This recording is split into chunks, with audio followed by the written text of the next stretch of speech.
think that I had some good times because there were no good times at all. That was great Hank Aaron, baseballer supreme. I'm looking at baseballers and how sports people, celebrities, well-known people have used their family as their support system. So even though they're well-known, even though they're Hall of Famers, you too will realise after this video how important family members are as you go on the up. Firstly, here's Hank Aaron's cousin, interviewed by his daughter. There's a lot that you probably wouldn't know about Hank Aaron. Hank Aaron had a brother, Tommy Aaron, who also played baseball on the same team, played first base.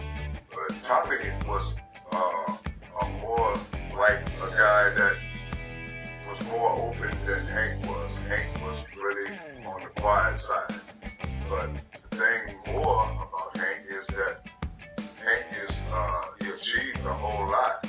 So just like that, we often don't know everything about baseballers and famous Hall of Famers. Roy Halladay was a guy that was brilliant when he had a mitt in his hand. And a swing and a miss, and Sanchez way out in front of that one. Another curveball from Halladay too. And a swing and a foul tip into the glove of Ruiz. Third strikeout for Halladay. Swing and a miss and another curve. And that is the fourth strike. But other than baseball, Roy came from an upbringing of, believe it or not, being in the sky. His father knew all about being in the sky. And unfortunately, that's what ended it for Roy. I'm a flight instructor and he would sit there and fly beside me. I do think that the aviation itself was a big part of who he was. So much so that once he retired, Roy Halladay III became a pilot and recently bought this plane, an Icon A5, which he called a fighter jet to his dad. Well, we had had a few discussions prior to him even buying the airplane that I was a little concerned, and I said, be careful because I don't want anything to hurt you. 2 weeks ago, Halladay was killed when his plane crashed into the Gulf of Mexico. I think he could have exercised a little more caution in how he was flying it. That was a horrible end to a life that was so well spent entertaining others in baseball. But another person who did so well in entertaining others was the great Willie Mays. And he spoke of another baseballer right here and the greatness that is.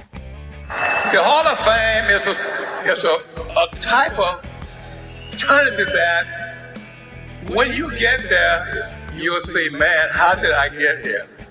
And I want him to have that honor, be something happened to him.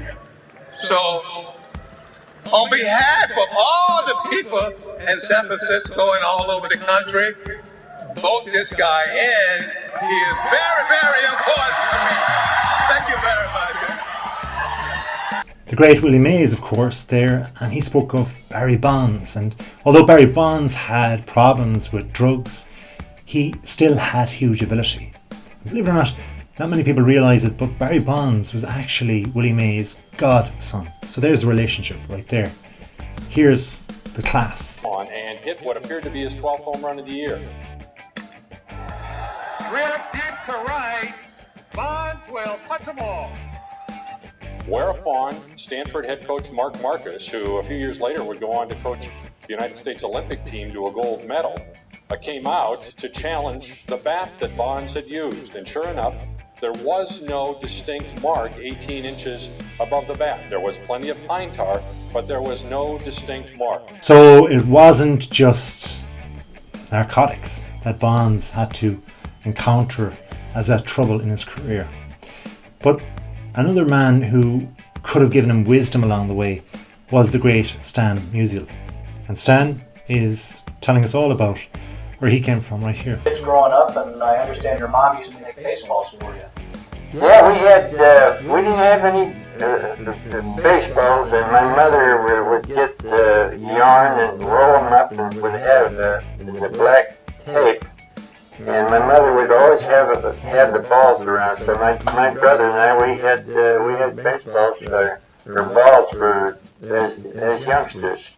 Speaking of your brother, I also understand that you and he used to use a broomstick to try to hit bottle caps. Well, that's right. We we had some bottle caps and broomsticks, and of course my brother would pitch, and with a bottle cap you could make it move and curve and swing around, and of course trying to hit the bottle cap was quite a feat. So. Stan was a guy that touched many people's lives, as a lot of these baseballers do. And even though they're playing, they're perhaps not conscious of it at the time. But still in all, he touched his family. And his grandson here, on the day of his funeral, speaks of how important he really was to his family. Throughout my life, people often ask me what it was like having the man as my grandfather. The truth is, he was the same loving, caring patriarch that a lot of families share. He was the grandpa that would bring my cousin Natalie out to parties with them when she was only 11 years old. The grandpa, who as Bob said, brought my family McDonald's every weekend for over a decade. Whether smoking a cigar while watching us swim, on his more agile days, throwing the ball around, or pretending that one of our handshakes was rather that of the strongest man in the world, it was evident Papa loved and cherished each moment he spent with all of us. Another brilliant baseballer with talent was the great Derek Jeter. Jeter could do what he wanted when he was on form. And Jeter could do things as clever, as classy as this.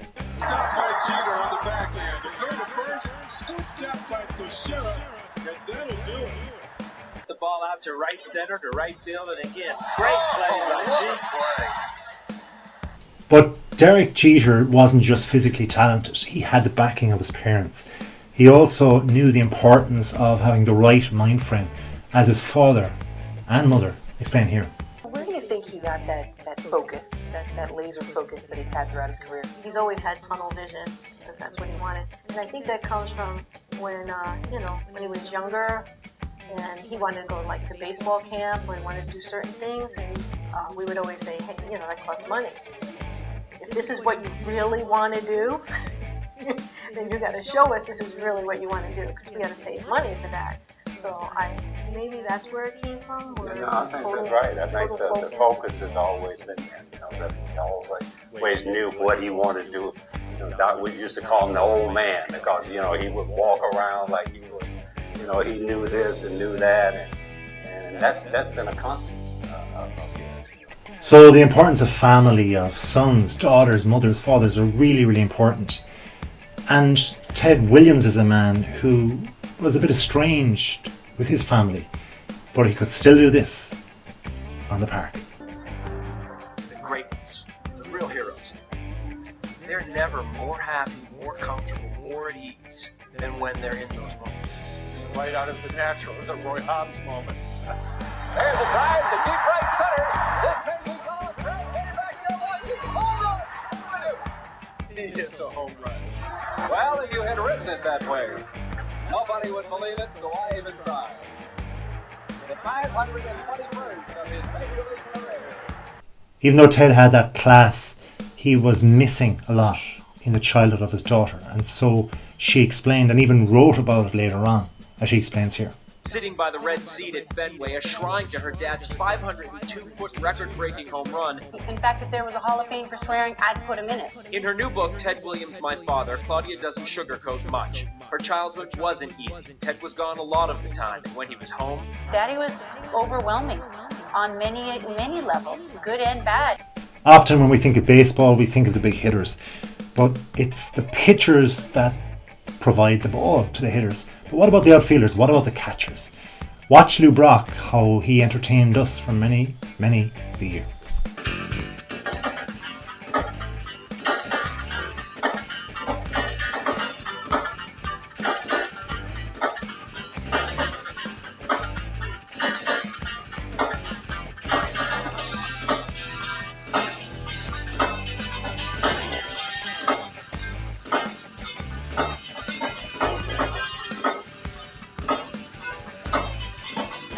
With that ability, it was sad to see the end of his career, but also it was horrible to see the time when he actually passed away, because that was during 2020, during the coronavirus.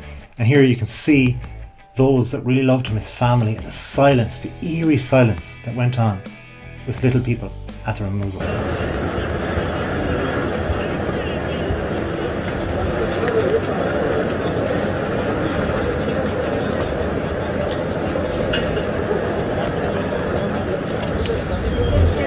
But as you can see here, his family, and especially his wife, really cared and was really cut up when he passed away.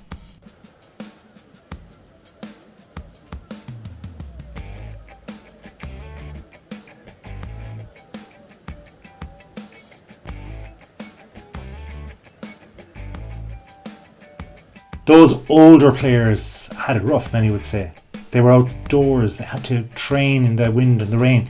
But then when gymnasiums came along, the likes of Roger Clemens really got into action. And he did so with his sons. Watch here how he does it with those he loves best.